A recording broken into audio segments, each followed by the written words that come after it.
পণ্য নিত্য প্রয়োজনীয় পণ্য সামগ্রীর দাম কমবে, এটা কি বিএনপির জন্য করা হয়েছে? এটা সারা বাংলাদেশের তৃণমূল পর্যায়ের সমস্ত নিম্নবিত্ত মধ্যবিত্তের সাধারণ জনগণের চাহিদা যে প্রত্যেকটি নিত্য প্রয়োজনীয় পণ্য সামগ্রীর মূল্য কমবে। এই বাজেট কি গণমুখী না? দরিদ্রমুখী বাজেট না? জনপ্রত্যাশা অনুযায়ী বাজেট না? অবশ্যই। আর যে সমস্ত অঙ্গীকার আমাদের ছিল তারুণ্যের জন্য এবং উদ্যোক্তা সৃষ্টির জন্য, তরুণ প্রজন্মের চাহিদা মেটানোর জন্য, সেই সমস্ত বিষয়গুলো আমরা তুলে ধরেছি সেখানে। এই বাজেটে আয় মানে রাজস্ব আয় যেভাবে কমানো হয়েছে, আবার রাজস্ব আয়ের পরিধি অনেক বৃদ্ধি করা হয়েছে। তার মধ্য দিয়ে রাজস্ব আয় বৃদ্ধি পাবে। রাজস্ব আয় বৃদ্ধি পেলে উন্নয়ন বাজেটে রাজস্ব আয়ের অবদান থাকবে। আর উন্নয়ন বাজেট সবসময় যদি আমরা ব্যাংক নির্ভর থাকি, ব্যাংক বোরোইং করি এবং বৈদেশিক সাহায্যের উপর নির্ভর করি, তাহলে আমরা সারা জীবন নির্ভরশীলতা মধ্য দিয়ে যেতে হবে। আমরা গ্রাজুয়ালি এই 17 বছরের প্রায় ধ্বংসপ্রাপ্ত আর্থিক ব্যবস্থা এবং ব্যাংকিং ব্যবস্থার উপর দাঁড়িয়ে যে বাজেট আমরা 3 মাসের মধ্যে প্রণয়ন করতে পেরেছি, এটাই আমাদের কৃতিত্ব, মাননীয় প্রধানমন্ত্রীর কৃতিত্ব। আর যারা অবশ্যই এটা বাংলাদেশ জাতীয়তাবাদী দল এবং জাতীয়তাবাদী দলের সাথে যারা নির্বাচনে জোট করেছে সেই জোটের সরকারের একটি বাজেট। এটাকে যদি কেউ দলীয় বাজেট বলে, তাহলে আমি বলবো এই যে একটা গণতান্ত্রিকভাবে প্রতিষ্ঠিত সরকারকে যদি দলীয় বাজেটের জন্য দায়ী করা হয়, সেটা একটা নিকৃষ্ট মন্তব্য। মানে প্রধানমন্ত্রী মূলত জাতীয় বৃক্ষরোপণ কর্মসূচি উদ্বোধনের জন্য গোলাজারা সাফারি পার্ক সংলগ্ন এলাকায় বৃক্ষরোপণের মধ্য দিয়ে সারা দেশে 25 কোটি বৃক্ষরোপণের উদ্বোধন করবেন। এই জায়গাকে তিনি উপযুক্ত মনে করেছেন বৃক্ষরোপণের জন্য। আলহামদুলিল্লাহ, সেই সুবাদে ওনার কক্সবাজার সফর এই এলাকার এই জেলার মানুষের প্রাণের দাবি।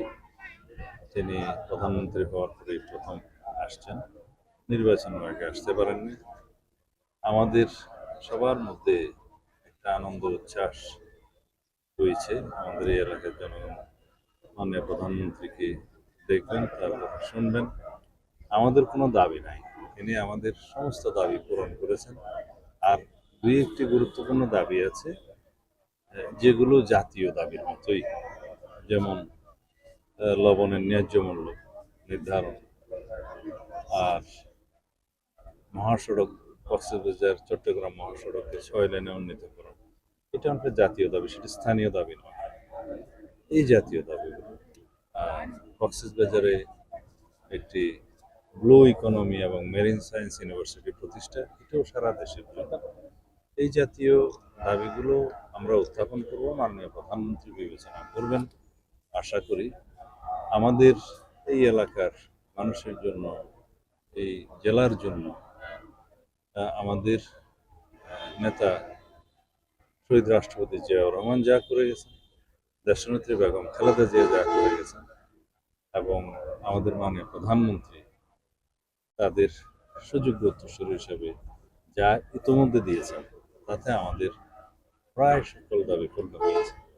আমি এই উপজেলার মানুষের চাহিদা মাফিক মাতামুহুরী নামে একটি নতুন উপজেলা সৃজন করার জন্য মাননীয় প্রধানমন্ত্রীকে অনুরোধ করেছিলাম। ইতোমধ্যে সেটা নিকার সভায় পাশ হয়েছে। স্বাভাবিকভাবেই সেই মাতামুহুরী উপজেলাতে একটা পুলিশের থানাও প্রতিষ্ঠা হবে একই আদেশ বলে। এবং পেকুয়া যে উপজেলা আমাদের নেত্রী দেশনেত্রী বেগম খালেদা জিয়া 2002 সালের প্রথম দিকে ভিত্তিপ্রস্তর দিয়েছিলেন, সেই উপজেলার বয়স আজকে 25 বছর পার হয়ে গেছে। সেই উপজেলায় ওই উপজেলার মানুষের প্রাণের দাবি পেকুয়া পৌরসভা প্রতিষ্ঠা করা, সেটাও এখন অনুমোদন হয়ে গেছে, প্রতিষ্ঠা হয়ে গিয়েছে। তারও তিনি ভিত্তিপ্রস্তর স্থাপন করবেন। মাতামুহুরী উপজেলা এবং মাতামুহুরী থানার ভিত্তিপ্রস্তর স্থাপন করবেন। আর এখানে একটি জনসভায় তিনি ভাষণ দিবেন, সেখানে আমরা আমাদের কথা বলবো, তাকে আমরা সম্বর্ধনা জানাবো এবং বাংলাদেশের মানুষের প্রত্যাশা অনুযায়ী আমরা যাতে সারা বাংলাদেশে আমাদের নির্বাচনী ইশতেহার অনুসারে আমাদের সমস্ত প্রতিশ্রুতিগুলো বাস্তবায়ন করতে পারি, মাননীয় প্রধানমন্ত্রী সে ব্যাপারে সবার দেশে কথা বলবেন, সহযোগিতা চাইবেন। আমাদের বক্তব্য হচ্ছে দেশে আইনের শাসন প্রতিষ্ঠা হবে, দেশের উন্নয়ন হবে, জনপ্রত্যাশা অনুযায়ী আমাদের নির্বাচনী অঙ্গীকার অনুযায়ী আমরা যে জন্য ম্যান্ডেট পেয়েছি জনগণের, সে সমস্ত প্রতিশ্রুতিগুলো বাস্তবায়ন হবে।